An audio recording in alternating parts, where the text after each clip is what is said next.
Joining us now is Oji with stories trending around the world. Hello, Jinx. Dr. Bati on fire. I saw you over the weekend, Dr. Bati.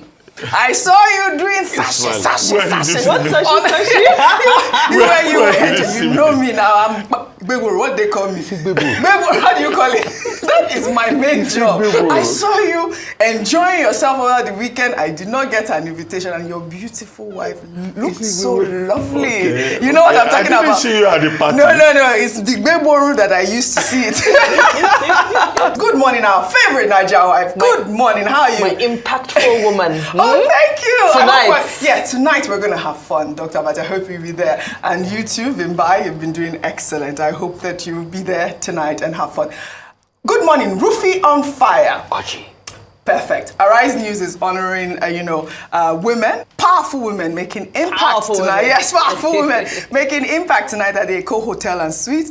And, we urge our viewers to tune in live at 5 p.m. The red carpet starts. And, it will be going on till, I believe, maybe 11, 12 midnight. And guess who's performing? Who's performing? A legendary Asha. I know you love her. Yes, one of my favorites. She's one of your favorites. Well, all right. I hope you guys had a great weekend and happy Eid to our viewers. Well, good morning to you viewers. Let's begin what's trending. The special Iftar dinner at the presidential villa over the weekend, where President Bola Ahmed Tinubu revealed that he almost quit the 2023 presidential race due to naira scarcity caused by the naira redesign policy, has been met with reactions. During the dinner, Tinubu recounted a story about a relative who needed money during the campaign, which made him doubt his chances. Well, let's take a look before we take some reactions. Those who are very close to me knew the odds were very much against me. One of them woke up to my living room at about 3:30 in the morning during the campaign. I said he needed only 50,000 to take to our uncle because they have no food stove. And you see there, the currency is gone because of you. No currency to cash. People are jumping the counter in the banks and all of that. Your uncle is wealthy and has no 10,000. What are you running for? I said, for president. I'm not running for my uncle. I'm not running for me. For president. He said, okay, give me 50,000. I gave him, I can never forget. When he was about walking out of the door, he said, I don't think you'll make it. I said, sure, I'll make it.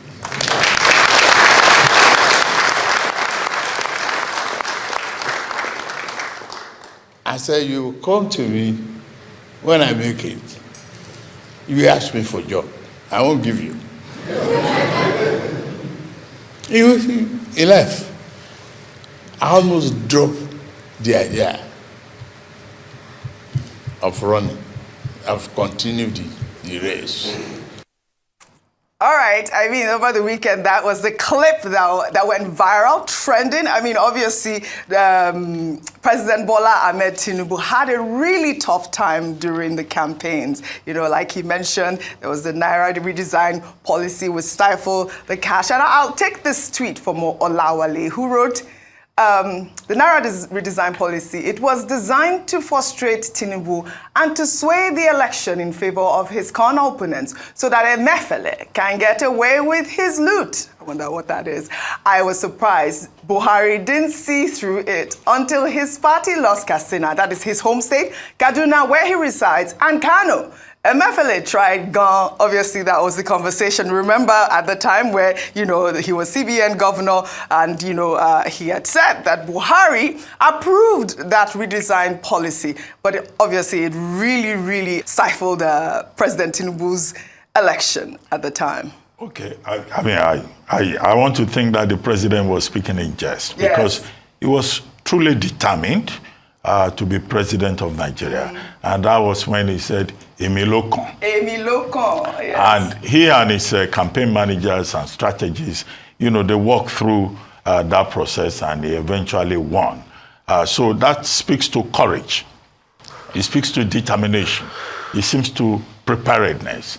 But the story that I read said one of his relations had gone to visit him, saying that their uncle needed 10,000 naira very early in the morning and that nobody could get money from the banks, which was true. Yes. So at the end of the day, he gave the man 50,000 naira. And the man told him, look, leave this thing. You can't win this election. But the same man that was giving that advice, he felt frustrated and said, if this thing is this hard, he said, well, maybe he shouldn't try it. But the same man, they gave 50,000. When he got back to the uncle, he gave the uncle, in typical Nigerian fashion, the 10,000 naira that he asked for. He kept 40,000 naira for himself. Something there also about the dishonesty, of many Nigerians and all of that. But in spite of that, he forged ahead and he won the election.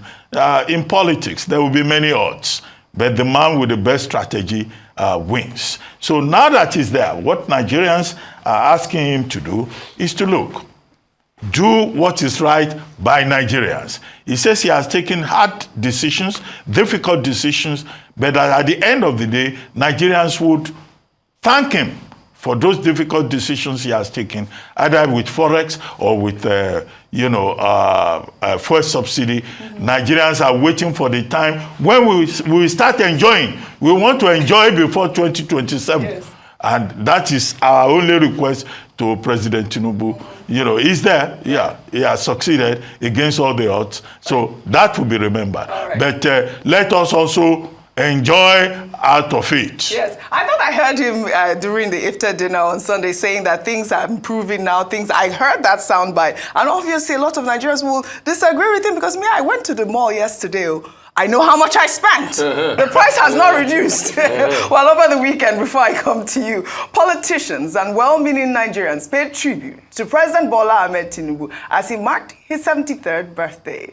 The First Lady of Nigeria, Senator Oluremi Tinubu, in her tribute, affectionately referred to her husband as her knight in shining armor. The First Lady expressed gratitude to God for his faithfulness in the president's life and celebrated his courage, strength, resilience, and contributions to their shared success. She also offered prayers for the president's long life, divine health, joy, peace, and prosperity. Again, I'll say happy birthday to our president, Emilokon, on his 73rd birthday. I thought that was such a beautiful tribute, Vimbai.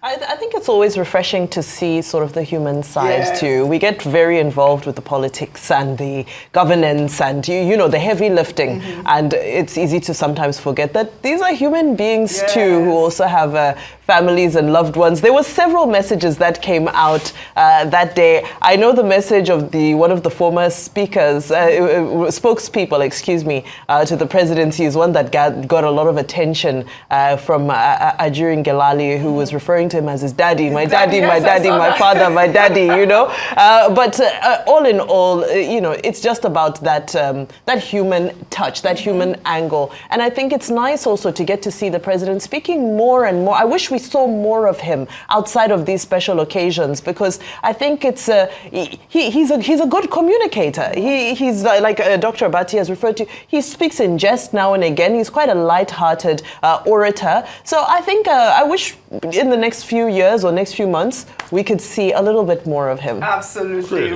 This was so beautiful to see. Orator.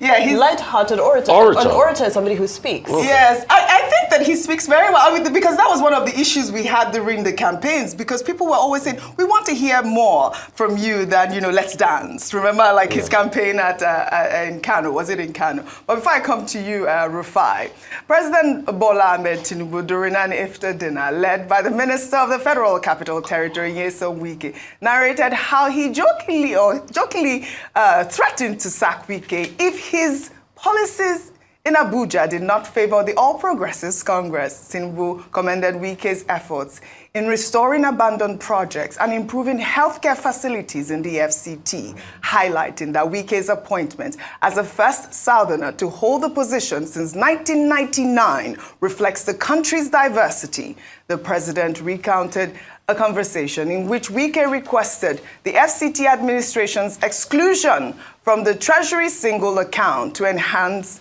his work. I mean, this was a trending topic, Rufai, over the weekend. I mean, we did also see that there was this rumor that was circulating whether Wike was ill and that's why he wasn't at the Iftar dinner. But it's good that the minister quickly came out. And, you know, I don't know if it was a strategy or something like that, but it was so weird, the sort of fake news that comes on social media. Rufai, over to you. I mean, I could debunk that rumor. That was a rumor from the pitch of it had no substance. And I think his team had come out to say that he's busy doing his work, and finally when they saw him. So a couple of things. Number one, I wanted to tackle the first story. See, this was a lie being peddled by some political sections that the naira design was against President Tinubu. It was not against President Tinubu's candidacy. Till date, Nigeria still has a money in circulation problem. It is feeding into inflationary pressures. The solution to the problem then was to redesign a note. It was done leading up to the elections. Other candidates who were affected, so why are they slanting the narrative like it's affected? Didn't other presidential candidates who have need for naira? Yeah, but it affected him. Yeah, so, as well, but the truth is, it's true. Why should the other have need for naira? And the fact is, why do we even need a lot of naira for our presidential election if it doesn't show that a lot of things revolve around money, which is not supposed to be the case? And guess what? The governors did go to court. Yes, they did. The Supreme Court interfered in an independent CBN. We'll never forget all of that happened. Then they went ahead. We all remember how protests went or things were. I'm not saying the naira policy was the naira policy was good. I repeat that the implementation was the problem. All right. And because a lot of people were hoarding the money, because these same politicians had access to the banks. So they were getting the money first before a lot of people, and they were hoarding because of their activities. And then that same problem we're trying to solve, the naira circulation problem has even tripled. I mean, I don't have the empirical fact of it being tripled, but it's even worsened. Let me use that word. Since this time. So we all know what is going on, Audrey. People can politically shift the narrative one way or the other. And please, since then, there's been an improvement. Cashless policy you can do and transfer with your mobile banking app. Well, all right. Secondly, I'd like to say happy birthday to the Agbabola himself, Jagaban. Happy birthday to you. Wish you the best. Wish you lots of long life. Wish you prosperity and all of that. Right. And his wife made a very, very sweeping tribute by saying, oh, it's a knight in Shining Armour. They've been together. They've been through thick and thin. This woman has stood by him all this while, and they've been together. Yeah. As regards the Iftar celebration, yes, the president was just speaking, and, he was giving a jibe and everything. As regards his relationship with Governor Wike and the TSA, finally gave them the chance to be able to go through this, and they've done some infrastructure work in Abuja. So he was just good-hearted and good humor amongst both of them. All right, well said. Well, let's now turn our attention to the political crisis rocking Rivers State over the weekend in what many have described as a scene from a movie. The former head of the Rivers State Civil Service, George Wike, during a press conference, accused the suspended governor of Rivers State, Wike Fubara, of misappropriation of public funds. Wike also claimed that Fubara directed his chief of staff to burn down the Rivers House of Assembly. It all started with the State House of Assembly, where the governor, Wike Fubara, directed his chief of staff to burn down the assembly in a way to avert the suspected impeachment. That evening, Edison was in government house with many of his boys, including the former chairman of Obiakbo, one Mr. Chijoke Ihunwo. I was there with them when a bag of money was handed over to Edison for that operation. Serious allegations. Well, in a twist of events, Dr. Nweke's wife claimed that her husband was kidnapped and made his statements under duress. However, Nweke later refuted her claims, stating that he was safe and that his wife could not speak for him on civil service matters. He maintained that his allegations against Fubara were not made under duress. My husband is in trouble. My husband is in trouble. My husband is in trouble. My husband is in trouble. My husband is in trouble. Look at the message I sent to him. See the message I sent to him. I said, Daddy, why? I said, where are you in hostage? I said, why didn't you talk to me? These are the messages I sent to him. Oh, he did not reply me. His numbers are not going through. His numbers are not going through. Nigerians help me. Nigerians help me. After some hours of addressing the press, I saw a video of my wife trending online that I was kidnapped and that I made my statement under duress. I've already debunked that. My wife cannot speak for me on civil service matters when I'm still healthy and mentally very fit. Let me state it again. I was not kidnapped. The level of stealing of public funds and assets witnessed in the last 2 years is mind-boggling and never ever experienced in the history of the state. All right, so that was a video that was viral over the weekend. Well, Governor Fubara has responded to the allegations, saying that Dr. Nweke has been compromised and is being coerced to lie against him. Well, in a phone call with Dr. Nweke's wife, Governor Fubara asked why her husband told such lies against him. Well, let's take a look before we come back for a discussion. I can't get this so. I can't get this so. My husband is in trouble. My husband is in trouble. All his wealth has reached off. If she help me, my husband is in trouble. No, madam, I don't. I saw something this evening that granted media this thing. So I'm even surprised that. He's in trouble. He's in trouble. I don't know. He's in hospital. They have killed him. I don't know if he's alive. Why could I help me? Why could I help me? Why could I help me? Why could I help me? All right. Okay. No problem. No. It's okay. You're sure you're not aware of this is action? I don't know. He told me in the morning that his friend. I remember. He said so. No, you know why I'm asking. You know why I'm asking. At least there's nothing that happens that he doesn't share with you. Where have I offended him, and where will he cook this level of lies against me? Where have I offended you people? After everything I've done for you people. He's in trouble. He's in trouble. So please help me.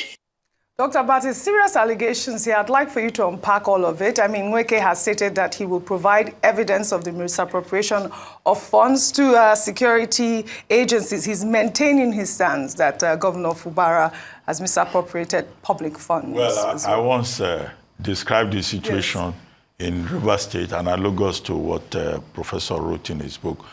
One day, one trouble. I mean... One day, one trouble in River State. But the residual point is that the people who are suffering are the people of River State, who is talking about governance.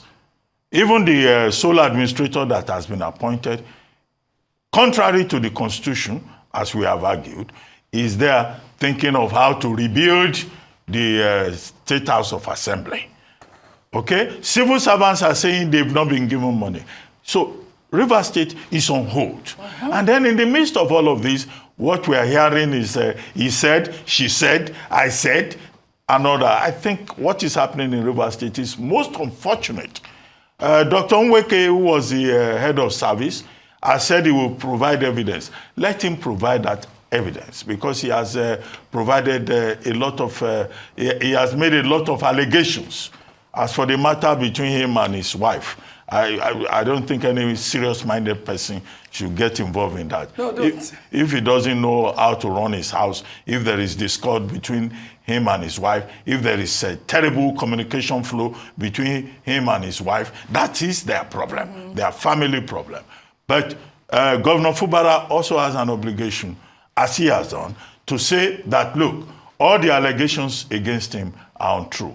There's also Professor Ogiri, who also has come out to say he was not the one that invited Dr. Nweke to Abuja. Yeah, we so interviewed him. adults, these are people who are maybe in their 50s or over 40.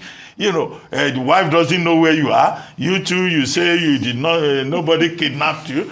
Professor Ogiri says, I was not the one that invited him. I mean, it's just very messy. Yeah. And I think that the people who are being shortchanged are the people of River State, who wake up every day to hear tales that are not related to the original purpose of government. Absolutely. Well said, Dr. Abati. Well, let's now turn our attention to Edo State, where the killing of 16 travelers at Uromi in Eshon Northeast local government area of the state has been met with condemnation across social media. The tragic incident occurred last Thursday when a truck transporting 35 travelers who were said to be hunters from River State was intercepted by a vigilante group. Tensions escalated when some vigilante members accused the travelers of being suspected kidnappers, leading to a mob action in which 16 indigents from Kano State were lynched. The Northern Senators Forum and the House of Representatives have also condemned the killings and have demanded swift justice. Former Vice President Atiku Abubakar expressed sadness over the incident. In a post on X, I'll read part of his post. He wrote, "This unfortunate incident demands a thorough, transparent, and impartial investigation to uncover and ensure that those responsible are brought to book.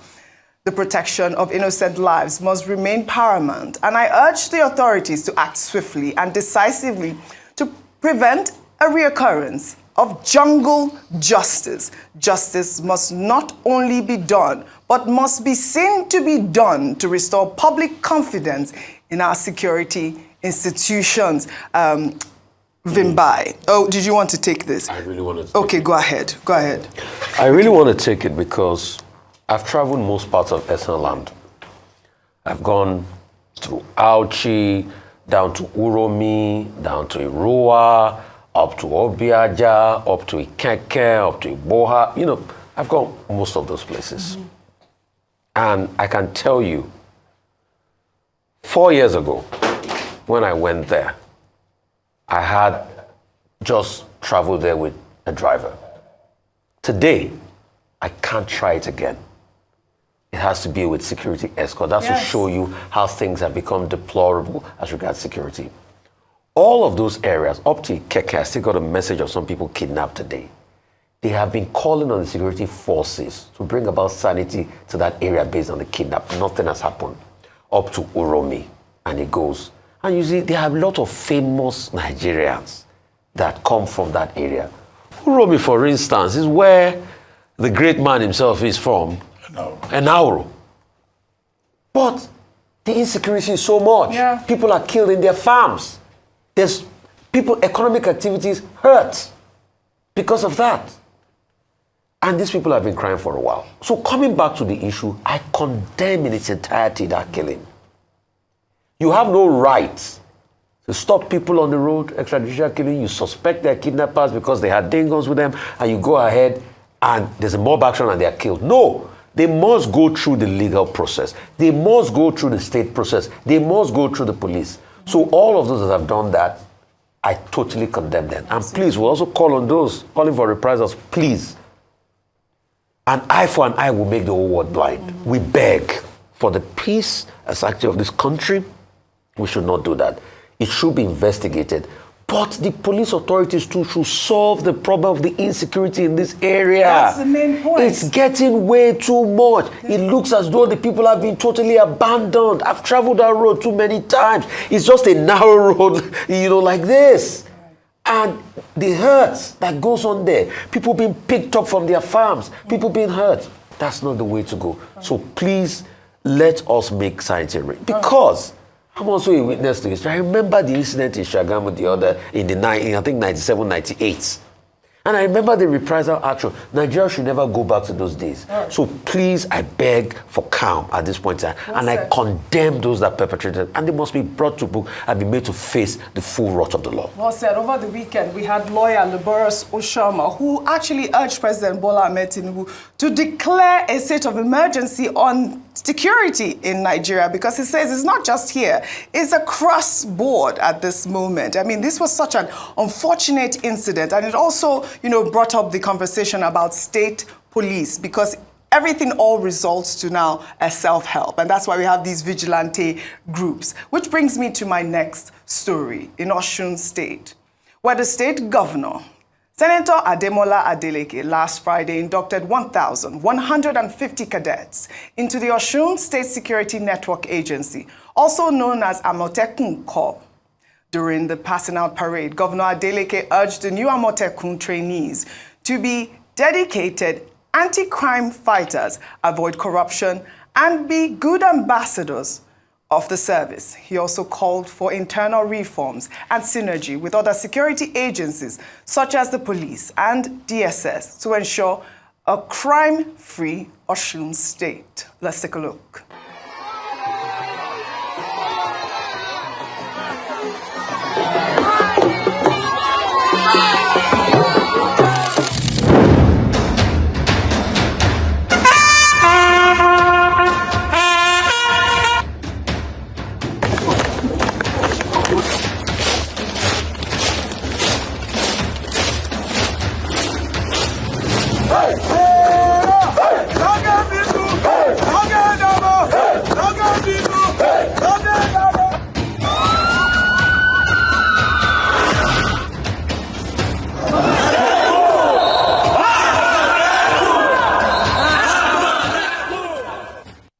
Commendable move. In fact, you were saying that it's people like Amotekun South that are really making the South West safe. The governor also assured the Amotekun Corps of his administration's commitment to providing them with the necessary tools and a sound legal framework, which is about the most important thing at this moment as well. Vimbai.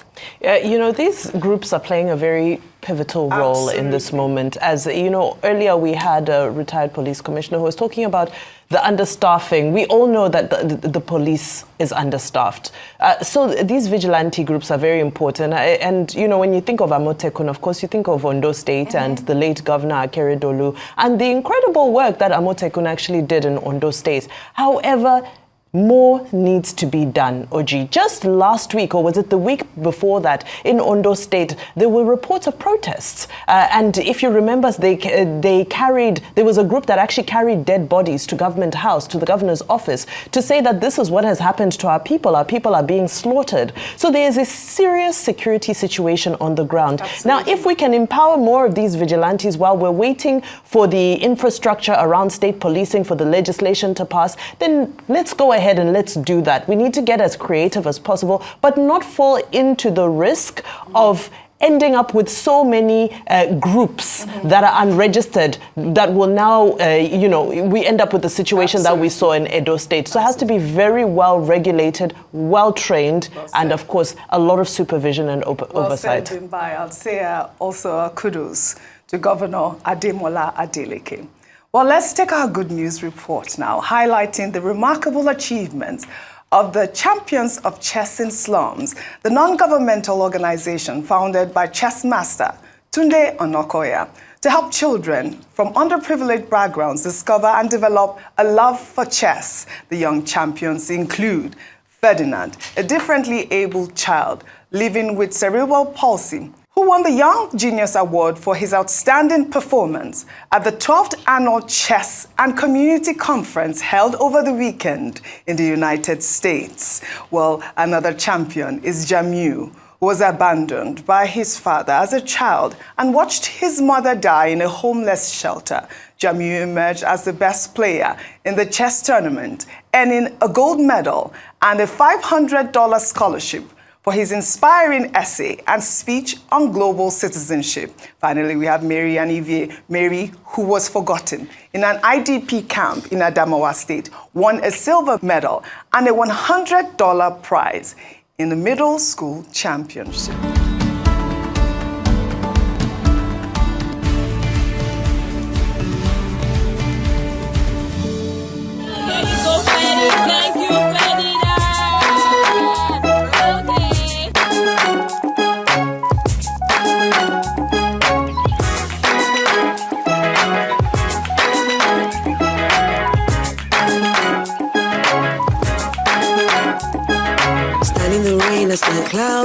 great.